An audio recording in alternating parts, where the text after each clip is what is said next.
কুমিল্লা শহরের পানি নামলো, শহরের আশেপাশের পানি এখনও নামেনি।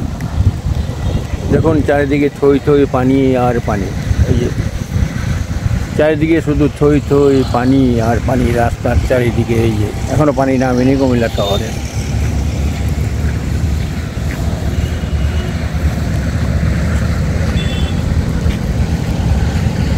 শুধু পানি আর পানি শহরের আশেপাশে চারিদিকে। কুমিল্লা শহরকে পানি ঘেরাও করে রাখছে।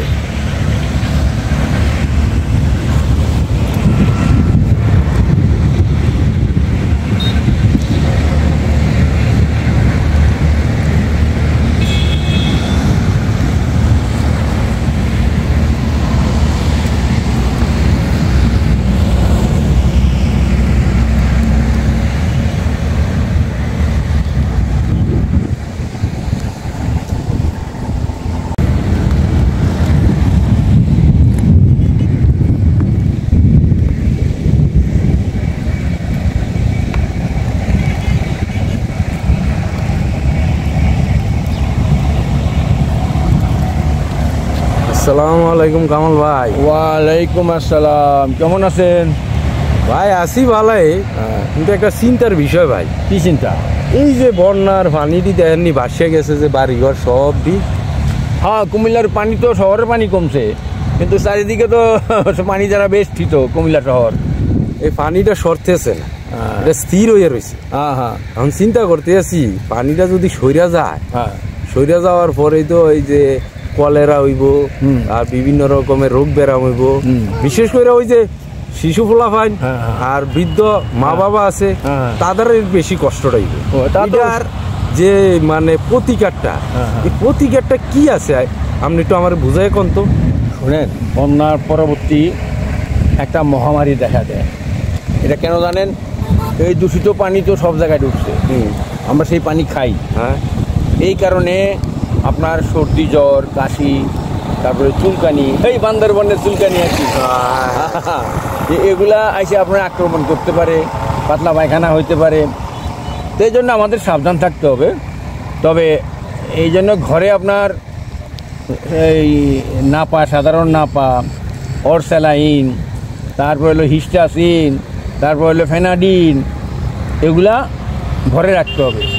তাইলে এগুলোর প্রাইমারি। আর যদি মনে করেন যে আপনার পাতলা পায়খানা, বাথরুমে যাইতেছেন আর আইতে আছেন, তাইলে তো ঘরে বেশিক্ষণ থাকা ঠিক হবে না, আপনাকে হাসপাতাল চলে যেতে। তবে চিন্তার কোনো কারণ নাই।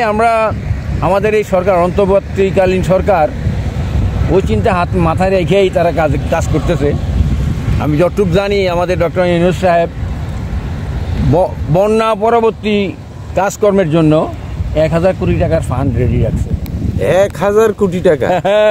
1000 কোটি টাকা, মাশাআল্লাহ। হ্যাঁ, তো কাজেই বন্যা পরবর্তী কাজ হয়তো সরকার, অন্তর্বর্তীকালীন সরকার ডাক্তার পাঠাবে, মেডিকেল টিম পাঠাবে অসুখ বিসুখের জন্য।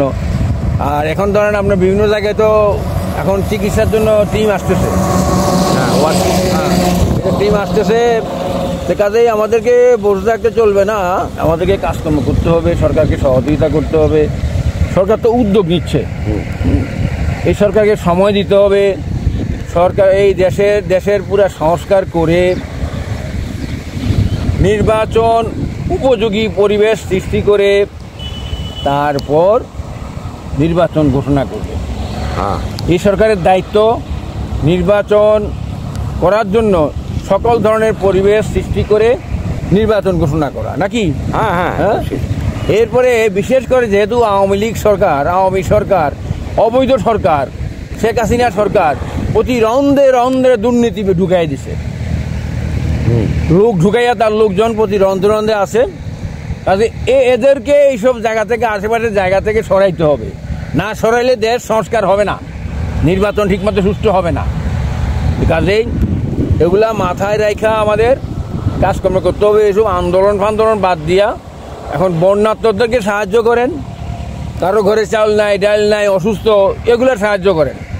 ওই চিল্লাফিল্লা করে, ভারতের দালালি করে, শেখ হাসিনার দালালি করে পোষাবে না। এখনকার জনগণ সব বুঝে। আপনারা কি করলেন, জনগণ কি করলো, জনগণ এখন আর বোকা না। হ্যাঁ, কাজেই এগুলার কারণেই জবাব বুঝে যেহেতু আপনি ইচ্ছা করলেই অনেক কিছু করতে পারবেন না। যেমন আনসার বিদ্রোহ করাইছেন, এটা মানুষ বুঝতে পারছে, আপনারাই করেছেন। এই রিক্সা শ্রমিক, অটো শ্রমিকের সঙ্গে করাইছেন, আন্দোলন করাইছেন, বুঝতে পারছে পাবলিক, আপনারাই করাইছেন। এই মনে করেন আরও কত কিছু, পুলিশে নীরব রাখবেন, আমরাই করাইতেছেন। কারণ এসব ডিপার্টমেন্টের ভিতরে ওই দালাল আছে না, যেসব পুলিশগুলা মানে কী বা মানে আমাদের ছাত্র জনতাকে যেভাবে গুলি বর্ষণ করছে, এগুলো আছে না, এগুলো তো ক্রিমিনাল। এগুলারে জায়গা মতো শাস্তি দিতে হবে, আর যারা নিরীহ তাদেরকে কাজে লাগাইতে হবে, বুঝছেন ব্যাপারটা? তাদের প্রতি রন্ধে রন্ধে আমাদের দুর্নীতি, শেখ হাসিনার প্রেতাত্মারা ঘুরতেছে, এদের থেকে সাবধান থাকতে হবে। আর হাসিনার প্রেতাত্মারা মনে রাখেন, জনগণ কিন্তু সবই বুঝে। আপনাদেরকে জনগণ যেভাবে আপনাদের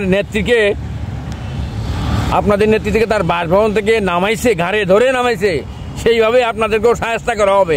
রাস্তাঘাটে যেখানে পাক সেখানে ধরে মার দেওয়া হবে। কাজে আপনারা সোজা হয়ে যান, এখনো সময় আছে।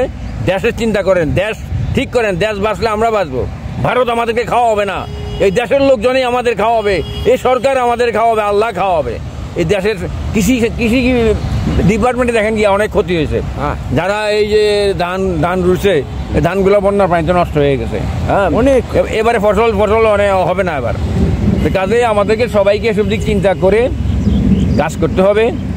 এইসব চিন্তা করেই তো আপনার ধৈর্য ধারণ করতে হবে। সরকার তো চেষ্টা করতেছে, আর সেনাবাহিনীর প্রধানের জন্য আমাদের চিন্তা, বুঝছেন? এই যে ওনার চারিপাশে যারা আছে জেনারেলরা, এরা কিন্তু ভারতের টাকা খাইয়া, মাল খাইয়া বোর হয়ে রয়েছে। কাজে সেনাবাহিনী প্রধানকে বলবো, আপনার নিরাপত্তার জন্যই, আপনার জীবনের জন্য নিরাপত্তার জন্যই আপনি তাদেরকে আপনার পাশ থেকে সরাইয়া দেন। কোনো খাতির নাই। এই যে মনে করেন এই যে মানবতা বিরোধী অন্যায় অত্যাচার তারা করছে, মানুষ হত্যা করছে, এর জন্য আওয়ামী লীগকে আপনারা নিষিদ্ধ ঘোষণা করেন। এটা করা যায়। আপনাদের উপদেষ্টারা যেসব কথা বলছে এগুলা ঠিক না। এই বিপ্লব হয়েছে, সব জনগণ মিলে বিপ্লব হয়েছে। বন্দুকের নল ক্ষমতার উৎস না, জনগণই ক্ষমতার উৎস। কাজে এই জনগণের আপনারা খেপাবেন না। আপনাদের কাছে অনুরোধ, আপনারা দেশ রক্ষার্থে আপনারা আছেন, কাজেই দেশকে কীভাবে সুন্দরভাবে রাখতে হয় সেই চেষ্টা করুন। ধন্যবাদ সবাইকে। আসসালামু আলাইকুম। ঠিক আছে, ওয়ালাইকুম আসসালাম। এই যে আইতেছে রাস্তার মাঝখান দিয়ে পানি, গাড়ি যাইতেছে মাঝখান দিয়ে, রাস্তা দিয়ে।